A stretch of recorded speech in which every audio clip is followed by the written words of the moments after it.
Paz, amados irmãos, que Deus abençoe a vida de cada um. O tema de hoje é semeando no cotidiano da nossa vida. Provérbios, capítulo 27, versículo 18 e 19, diz assim: Quem cuida bem da sua figueira comerá dos seus frutos, e quem trata bem o seu patrão será recompensado. Assim como a água reflete o rosto, o coração revela quem somos nós. Bom, o texto ele é bem direto em dizer que se nós cuidarmos bem daquilo que fazemos, colheremos frutos. Então, de cara a gente entende que é necessário ter um sacrifício para cuidar bem das coisas que Deus nos dá, né, amados? Então, se Deus te deu uma casa, cuide bem dela. Se Deus te deu um carro, seja zeloso, cuide desse carro. Se Deus te plantou em algum lugar onde você é responsável por algo, cuide bem disso, né? Não faça de qualquer maneira, mas cuide bem, porque a palavra diz que quem cuida bem da figueira, você vai colher frutos.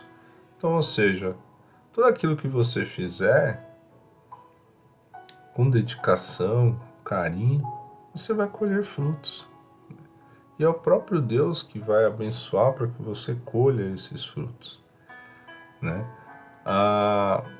O apóstolo Paulo, ele fala deste assunto em 2 Coríntios capítulo 9, versículo 6, onde ele diz que aquele que pouco semeia, igualmente colherá pouco, mas aquele que semeia com generosidade, da mesma forma, colherá com fartura. A palavra semear, irmãos, ela significa deitar sementes, fazer germinar. Desta forma, a gente entende que semear é investir em algo com o objetivo de que cresça. O provérbio que nós lemos diz: quem cuida bem da sua figueira comerá dos seus frutos. Então, a partir do momento que eu semeio em algo e eu cuido para que isso cresça, eu vou colher grandes frutos, né? Obviamente, meus irmãos, que quando nós falamos de semear, não necessariamente, né, significa investir dinheiro, mas pode ser um investimento de tempo em alguma atividade no seu trabalho, ou investimento, de repente, em algum trabalho que Deus te deu dentro da igreja, né? Então, assim, a gente pode ter vários exemplos de investimento, na verdade. Por quê? Porque o objetivo do investimento é para que aquilo que você está trabalhando cresça, né? Um exemplo bem prático para que a gente conceitue melhor isso é: para que um jardim se torne lindo e formoso, é necessário que o jardineiro primeiro prepare a terra, né, para que ela venha receber futuramente as sementes. Depois há o processo de regar a terra, né? E, além disso, à medida que ele diariamente trabalha, investe o esforço dele, os cuidados, né, com o jardim, com a terra, você também tem ali a necessidade da luz solar, a necessidade da chuva, que são elementos necessários para o crescimento desse jardim. E aí, ao final de tudo isso, o jardineiro colhe frutos. Que é o fruto?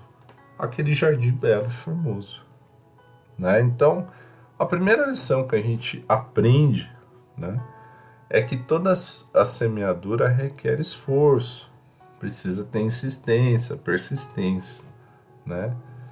Então, cabe a nós nos dedicarmos diariamente, né, se aperfeiçoando em nossas atividades, lembrando que a vontade de Deus ela é soberana sobre tudo e todos, mas nós precisamos nos movimentar, fazer a nossa parte.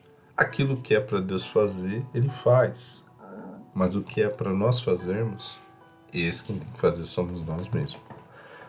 Salmos 126, versículo 5 diz assim: os que em lágrimas semeiam, em júbilo ceifarão, amados. Então, ou seja, nós nos dedicamos, nos sacrificamos, semeando, mas em júbilo nós ceifaremos, meus irmãos, nós colheremos os frutos com alegria.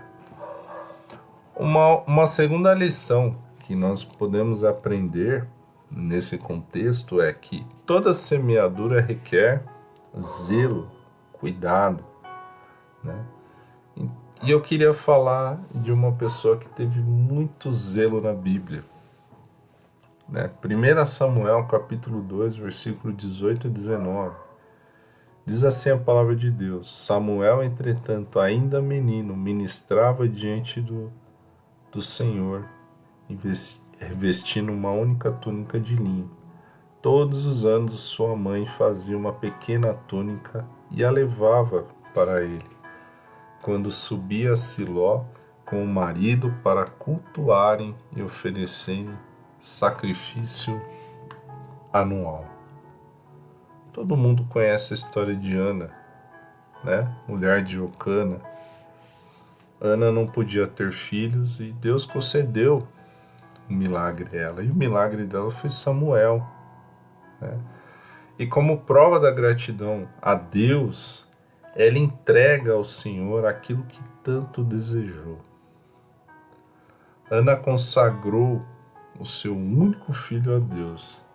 E mesmo sabendo que era uma decisão sem volta, ela simplesmente entregou de coração o que ela tinha de mais precioso na vida dela. Depois de entregue Samuel, Ana seguiria a sua vida, mas ela foi diferente, né? Ana, eu costumo dizer que Ana foi diferente de todos, né? Ao invés de se lamentar, ao invés de ficar ali amuada, né? Pelo contrário, né? Ana subia ano a ano, juntamente com o seu esposo Eucana, a Siló, para levar, além do sacrifício anual, uma túnica para o pequeno Samuel.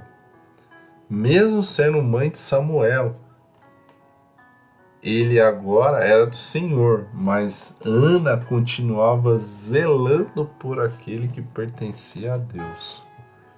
E o fato de Ana perseverar zelando pela vida de Samuel fez com que ela fosse abençoada por Deus com mais 5 filhos, sendo 2 mulheres e 3 homens, amados irmãos. Vejam que exemplo de zelo e cuidado de Ana. E é um exemplo que nós podemos trazer para o nosso dia a dia. E a história dela é incrível. E, de novo, irmãos, ela recebe o milagre, entrega esse milagre. O milagre que ela recebeu, ela dá para Deus, em gratidão ao que Deus havia feito para ela. E ao invés de ela seguir a vida dela, de repente ficar triste, né, amargurada por não ver mais o filho, pelo contrário, ela se dedicava em subir anualmente a Siló, né, com o marido para entregar o sacrifício que era exigido, e além do mais ela levava uma túnica para Samuel.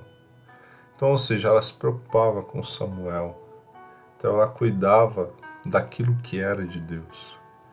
Então, irmãos, como não ser abençoado por Deus quando você cuida daquilo que é dele? De novo, retornemos ao nosso texto base. Quem cuida bem da sua figueira comerá dos seus frutos, e quem trata bem o seu patrão será recompensado. Então, meus irmãos, o que aprendemos hoje é que é importante nós nos dedicarmos em tudo aquilo que fazemos e tudo aquilo que recebemos de Deus. Se você tem uma casa, cuide bem dela. Se você tem um carro, cuide bem do seu carro, né? Seja zeloso. Não importa aquilo que você tem, aquilo que Deus te deu. Deus pode dar tantas coisas, né? Não me vem à mente agora exemplos, mas aquilo que Deus te deu, cuide bem dele, né? Se você tem aparelhos eletrônicos dentro da sua casa, cuide bem disso, porque Deus te deu. Cuide daquilo que Deus te dá. Não importa, se você tem algumas plantas, alguns vasinhos de planta dentro da sua casa, cuide bem daquilo lá. Se Deus te colocou dentro da obra de Deus, faça com amor, faça com zelo.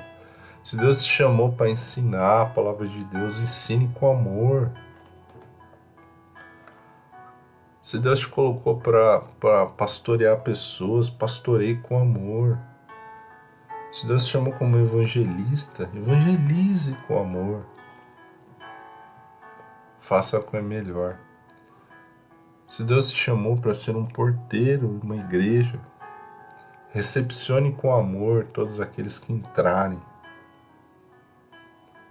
Olha, tem tantas funções, né, dentro de um ministério que a gente pode fazer, né? Porque cada um, irmão, faz a sua parte por um objetivo só, corpo de Cristo, né? Para que o corpo de Cristo seja um corpo de Cristo forte.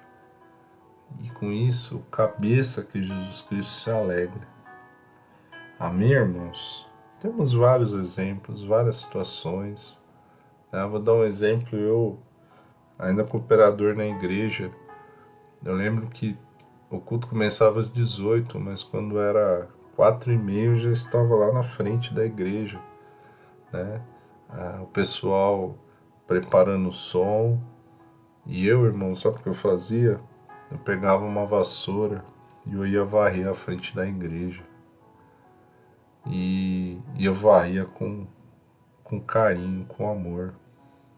Eu deixava limpinho a calçada, irmãos, porque quando as pessoas chegassem, elas ficassem felizes por entrar ali na casa de Deus, por tudo estar limpo. Eu acho que é o mínimo que a gente deve fazer.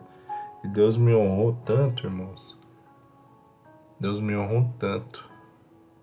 Uma vez uma pessoa parou o carro e me perguntou: nossa, irmão Fábio, mas você tá de terno, você tá varrendo a rua? Eu falei: sim, irmã, isso aqui eu faço para Deus, não é pro homem, é para Deus. Porque se a gente vier na casa dele adorar ele, por que não eu dedicar o meu tempo em dar o melhor para ele? Então eu tô ali dando o melhor para ele, eu tô cuidando daquilo que é dele. Então é isso, irmãos, é só um testemunho, né? E que a gente tem que ser humilde e simples, né? Jesus nos chamou para sermos como crianças, sem maldade, sem malícia no coração, porque ele fala: vinde a mim as criancinhas, porque delas são o reino de Deus. Irmãos, nós temos que ser como crianças para entrar no reino de Deus. Se a gente ficar com muita malícia, muito egocêntrico, muito diz que me disse, a gente não é no reino de Deus, irmãos. E Deus não se agrada dessas coisas, Deus se agrada de simplicidade, humildade. Amém, meus irmãos? Que Deus abençoe, que o Espírito de Deus esclareça ainda mais os vossos corações essa palavra e que o nome dele seja glorificado. Em nome de Jesus. Amém. Graças a Deus.